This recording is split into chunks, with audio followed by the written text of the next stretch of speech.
Il arrive à tout le monde de vivre des hauts et des bas. Mais pour Marc, ces états d'âme ne sont pas le résultat d'événements quotidiens, mais sont plutôt issus de son inconscience. Pour lui, comme pour 1% de la population canadienne, la bipolarité, autrefois appelée maniaco-dépression, représente tout un défi. Les bipolaires vivent tous le même quotidien, des épisodes de stabilité, mais aussi de manie et de dépression qui se succèdent à longueur d'année.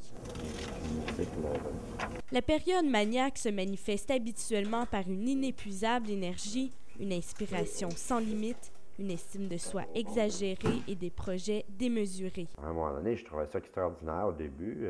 Là, je dormais 3 heures par nuit, j'étais plein d'énergie pour les 21 heures qui restaient dans la journée. Mon sommeil a diminué jusqu'à 1 heure par nuit à cette époque-là. Je sortais pratiquement 5-6 soirs sur 7, etc.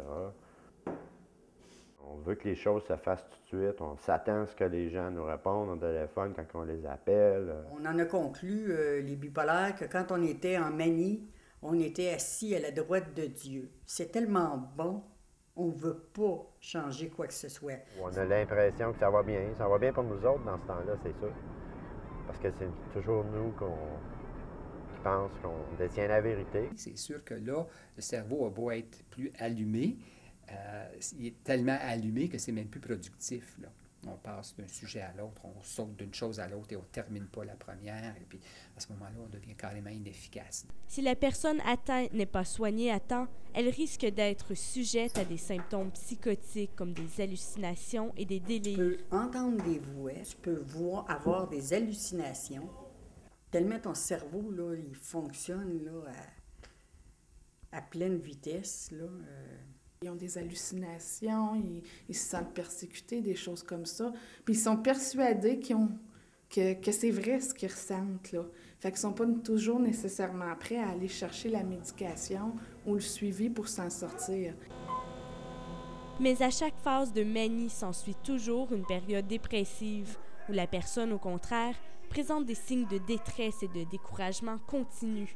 Elle est confrontée à une perte considérable d'énergie et d'intérêt. C'est terrible, la dépression majeure. Il n'y a rien de plus terrible que ça. C'est vraiment l'enfer. C'est vraiment l'enfer. Donc, c'est pas juste une belle bulle, d'une belle folie où on part en trip et puis qu'on fait toutes sortes de jolies folies. C'est aussi quelque chose on peut être méchant avec son entourage. Et quoi qu'on en pense, les gens qui sont en manie, ça en rappelle après.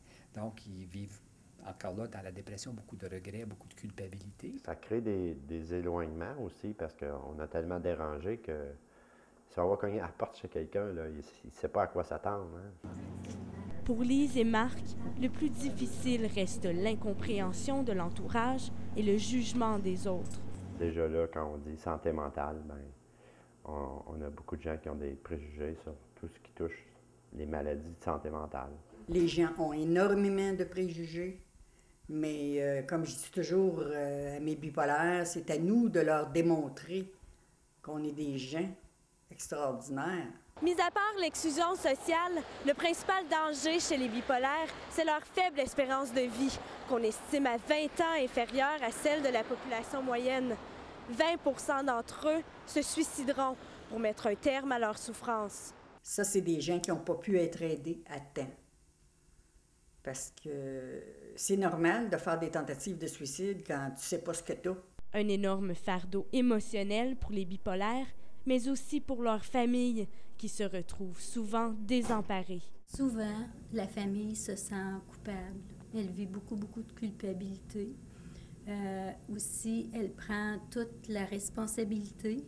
Le traitement actuel nécessite la prise de médicaments, le plus souvent du sel de lithium, des antidépresseurs et même, dans certains cas, de la lamotrigine, aussi utilisée comme antiépileptique. On a établi que, après un passage à l'hôpital là, de quelques semaines, en 2000, la dose quotidienne de lithium que je devais prendre. Donc, je dois prendre cette dose-là à chaque jour, pour le restant de mes jours.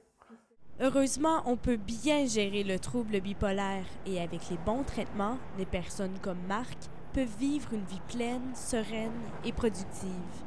Il suffit seulement de leur en laisser la chance. Geneviève Lassalle, La Cité collégiale, à Ottawa.